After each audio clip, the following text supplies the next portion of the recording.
Today I would like to share with you a story about two roses.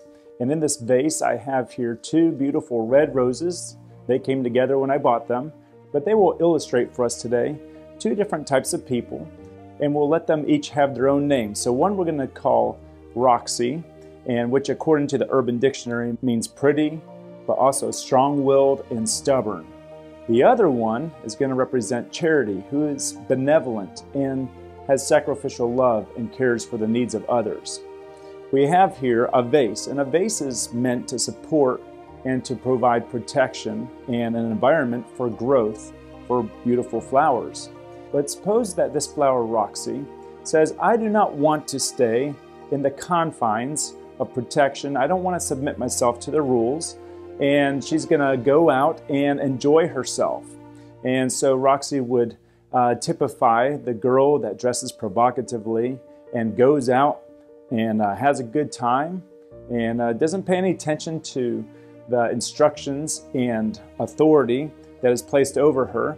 And she goes to one boy and she is taken advantage of. And it would be like a flower that's having one petal plucked off after another as she gets into one relationship and then another. And then she flirts with this boy and that boy. And then one says, well, if you really love me, then you'll let me hold your hand. If you really love me, you'll kiss me. Show me some special attention and affection. And in pursuit of being accepted and loved, unwittingly, this flower will become less and less beautiful. It'll be as though its beautiful leaves are stripped away and its purity is no longer. Time after time, it'll have its heart broken and taken advantage of. What a pity, what a sorrowful thing for a flower to grow up in a garden, to be tended to and loved and nurtured, but then for someone to come and take advantage of it and rip away its beauty.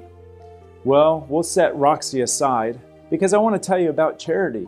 You see, Charity represents beauty and purity and holiness. You see, Charity is the type of girl that you would find in church who says, you know what, I love God above all else. I will submit myself to the authority God has placed in my life because I see the value in obedience in the protection of those who care for me.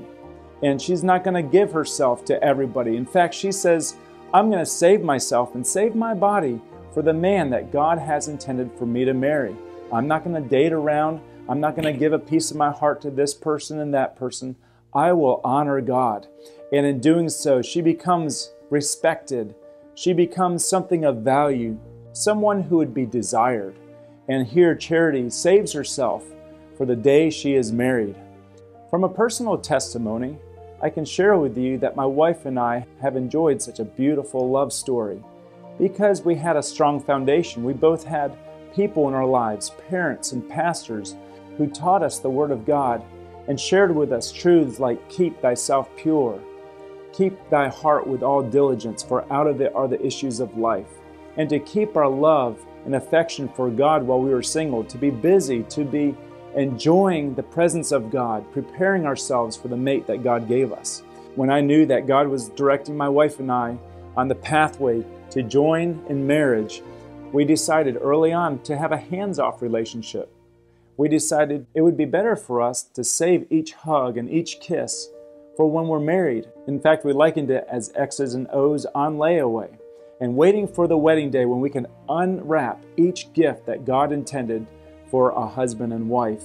And you know what the best part of our wedding was? When we were able to take each other hand in hand and be able to hold each other's hands for the first time and to know that we have saved ourselves for one another. Oh, it's like Charity, where the aroma and the beauty of purity is given as a gift that cannot be paid for. Imagine Roxy coming up to Charity and saying, Charity, you don't have any fun. You don't get to enjoy the parties. You don't get to be loved. I mean, how will you know who the one is for you to marry if you don't date around, if you don't spend time with boys alone?